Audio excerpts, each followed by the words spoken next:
arrived at the safe house during their escape from slavery. Addie was a strong and courageous girl, and this dress reminded her of the love and support she got from her new friends like Miss Caroline. Addie loved her dress with its wiggly stripes and buttons running down the front. It was prettier than any dress she had ever imagined. You know, Addie only had a few possessions when she settled into her new life in Philadelphia. Her cowrie shell necklace, which you can see on her doll, was her greatest treasure. It belonged to her great-grandmother who was from Africa. Does anyone here have a special keepsake that helps her remember someone that she loves? Whenever Addie felt sad or scared, she touched her shell necklace and made her think about how brave and strong her great-grandmother had been, and it gave her courage. Thank you, Addie. Yes, thank you. Bye.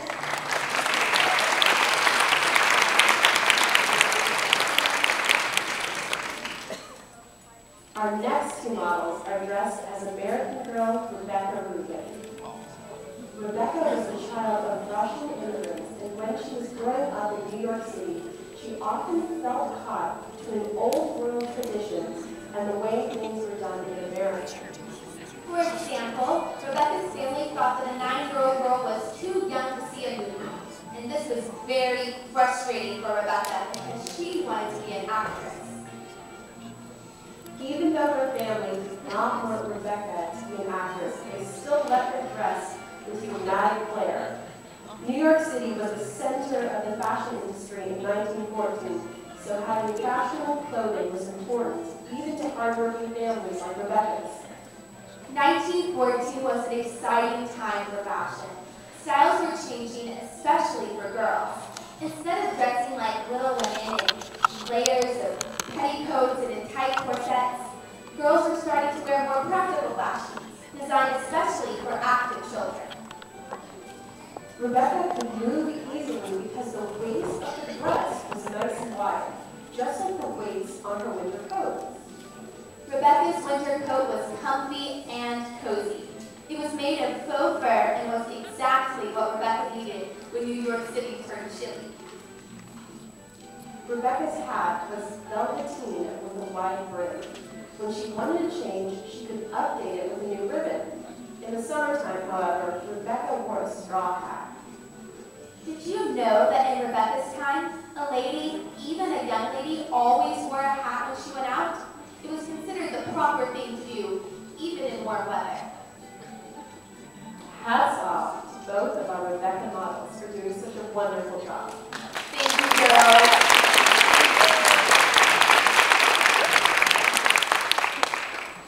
You know, the turn of the last century was beginning for big changes for women, in their daily lives and in fashion too. In 1917, when America entered World War I, the U.S. government asked women to stop buying corsets because steel was needed for the war effort. Women must have been thrilled. I know. I read that eliminating corsets freed up 28,000 tons of steel, enough to build 2 whole battleships. Wow. But there were lots of other changes in fashion between Rebecca's time and Kit's time too. For example, zippers came into fashion. And pockets were added to women's clothing. Did you know that up until then, only men's clothing had pockets? It sounds as if things were getting pretty modern. And our next American girl is looking pretty modern too. Kit Kittredge was a clever, resourceful girl who helped her family cope during the Great Depression. She lived in Cincinnati, Ohio in 1934. By then, girls dressed a lot more comfortably than they did even in Rebecca's time. Sweater sets like this were all the rage. One reason sweater sets became so popular was that they were easy to mix and match, and that they were usually less expensive than 2 individual sweaters. That was important because during the Depression, most people couldn't afford to buy new clothes. In fact, many people lost their jobs, their money, and even their homes.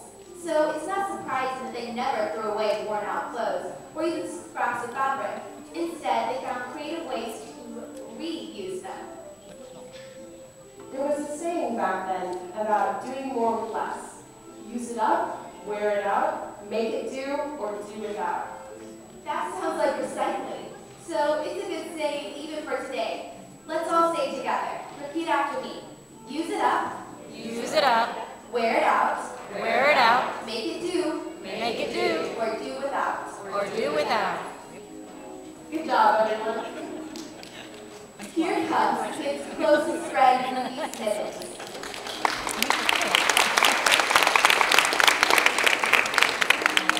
Ruthie is Kid's neighbor, and Ruthie's father is the president of the local bank. While Ruthie's family isn't affected by the depression in the same way that Kid's family is, they still have their own struggles. Kind-hearted Ruthie sees how hard it is on Kit's pride to deal with the changes in the Kitteridge family life, but the girls' differences don't get in the way of their friendship. Here, Ruthie is wearing a floral print dress with puffed sleeves, which very much represents the style of the time. Let's thank our Ruthie model for the nice job she did today.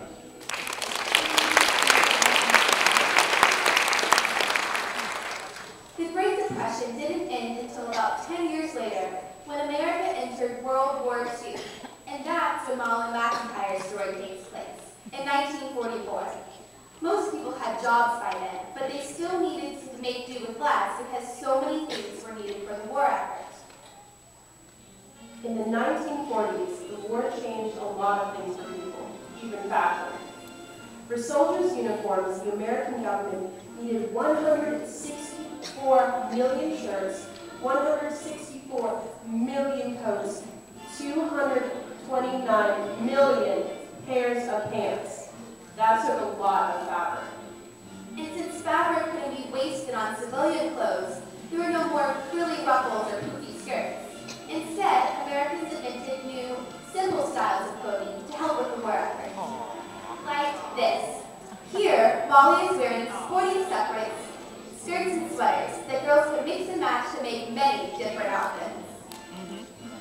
Under her red, white, and blue Argyle sweater, Molly wore a removable collar called a dicky. By wearing a dicky instead of a blouse, she saved fabric for the war effort. Many women also started wearing pants to work in the factories during the war. Soon, pants became acceptable and even glamorous for everyday wear. And for the first time ever, girls like Molly could wear pants for play. Now, here comes Molly's friend, Emily Bennett. She's wearing the pretty cherry blossom dress that she received when she came to Illinois from London, England. The short sleeves and spring-like look of Emily's dress helped her forget the rainy, war-torn London for just a little while. Emily's dress was fashionable. The sash, the puff sleeves, and the scallop peplum below the waist were all popular details in 1944. I really like this dress. The red piping and polka dot sash made it very cheery, or very cherry. Let's say thank you to our Emily and Molly models. Great job, girls.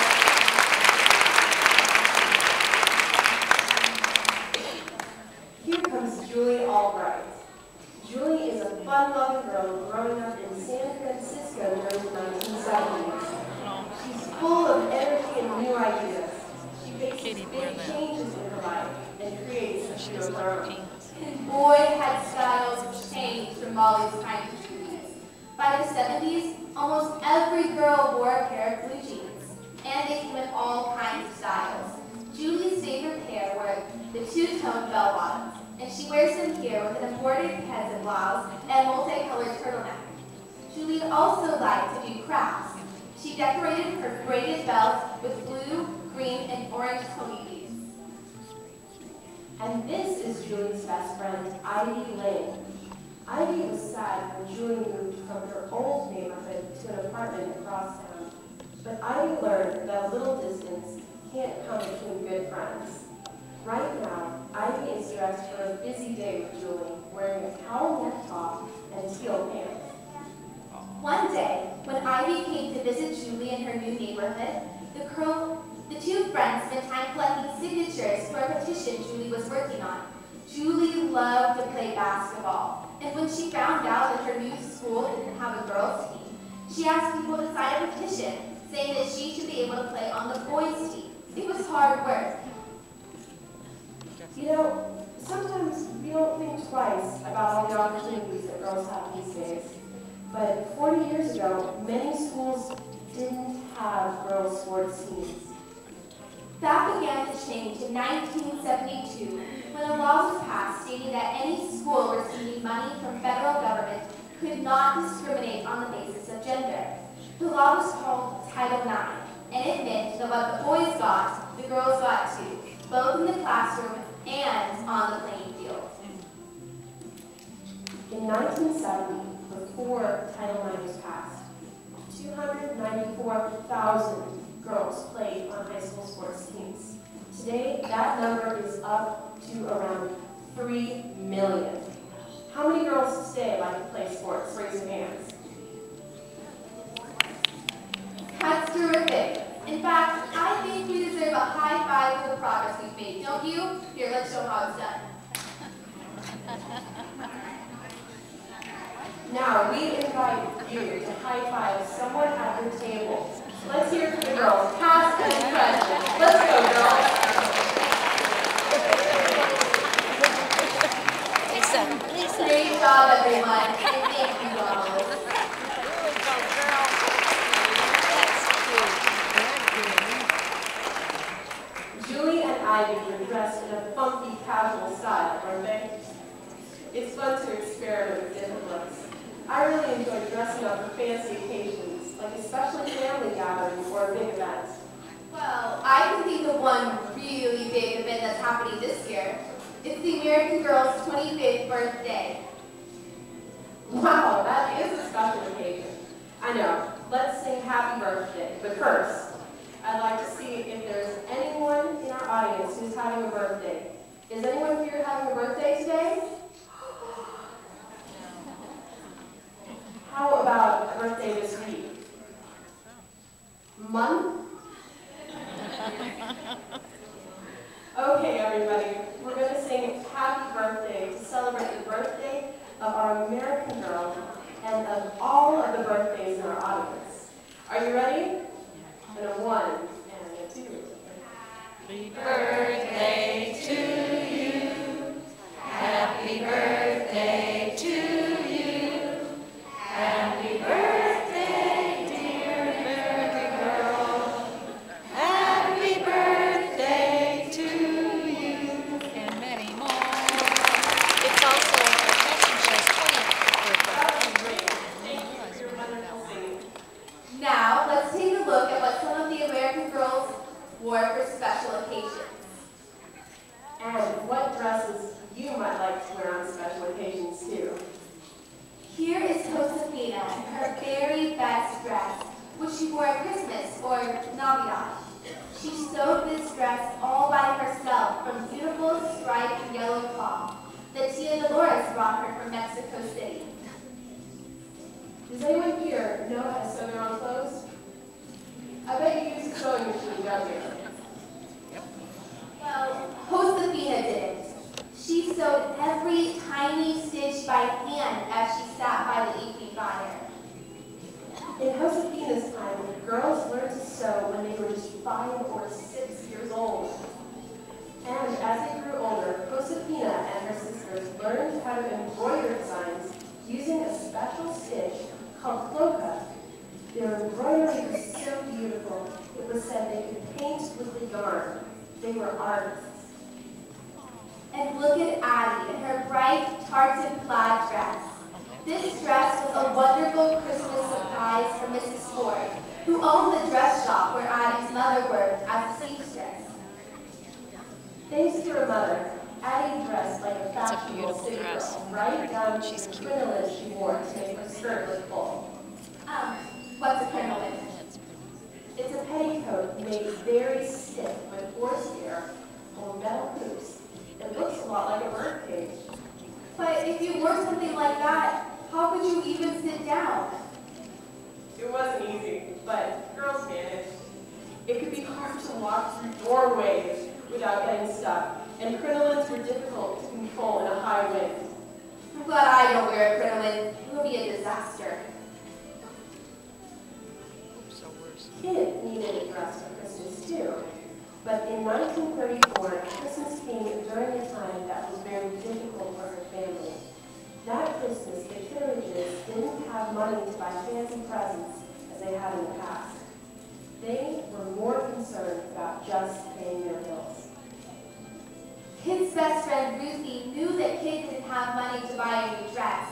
So Ruthie wrapped up her old outgrown red Christmas dress and tried to give it to Kit. At first, Kit was too proud to accept the gift. Instead of feeling glad, she was ashamed and embarrassed. She thought Ruthie would think less of her because she was poor. Kit's pride led her to have a fight with Ruthie just before Christmas, but eventually, Kit was able to appreciate the gift and see what a good friend Ruthie was. Together, they learned that the spirit of Christmas could survive even the hardest of times. That's a wonderful lesson.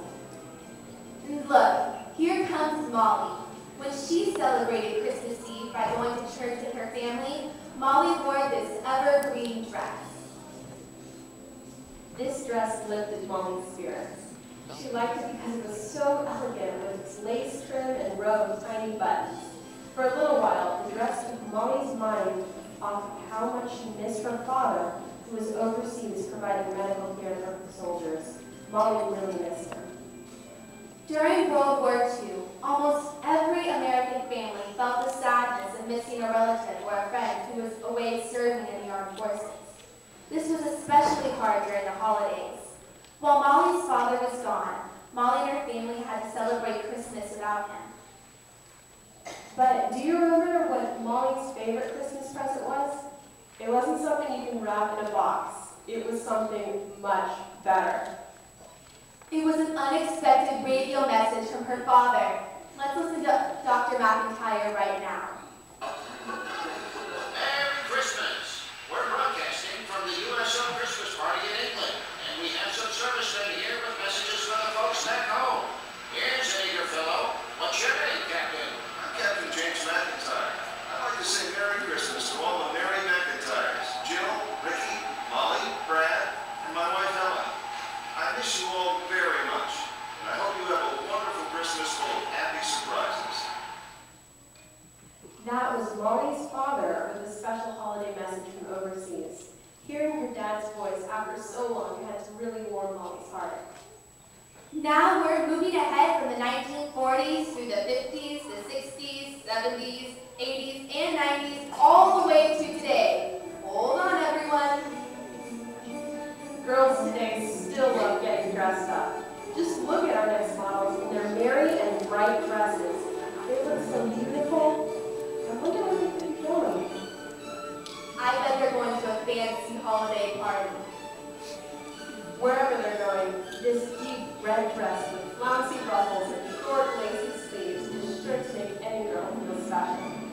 The winter white holiday capelet goes perfectly with this dress. I love how these pieces work together. For a simple, elegant holiday look, wear this frosty skirt and sweater, just like our model Emma Hall. The pale blue sweater is embellished with a sparkling design at the neckline. The tea-length skirt is trimmed with swirling spiral pattern at the hem.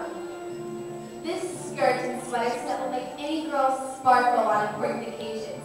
It's the perfect outfit for the times you're making lasting memories, just like you're all doing today. Didn't all of these girls do a spectacular job modeling